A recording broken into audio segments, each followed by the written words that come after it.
Nangakong magiging boses ng mga LGU sakaling mahalal si Abby Binay.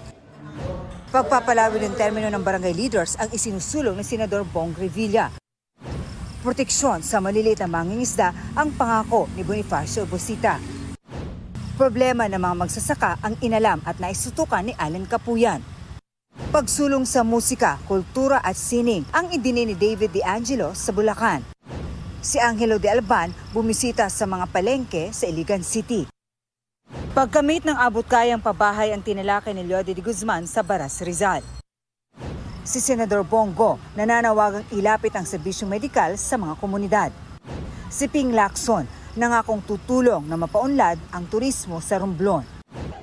Agritourism naman ang isinusulong ni Senator Lito Lapid sa Bohol.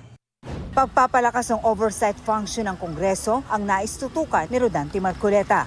Pagpapataas sa kita ng mga magsasaka at mangingisda ang idinidiin ni Kiko Pangilinan. Pagpaparami ng trabaho sa kanayunan ang ipinananawagan ni Ariel Quirubin sa isang forum. Gender equality ang isinusulong ni Congresswoman Camille Villar sa Leyte. At dagdag pondo at scholarship para sa nursing students ang itinulak ni Bam Aquino. Patuloy naming sinusundan ang kampanya ng mga tumatakbong senador sa eleksyon 2025.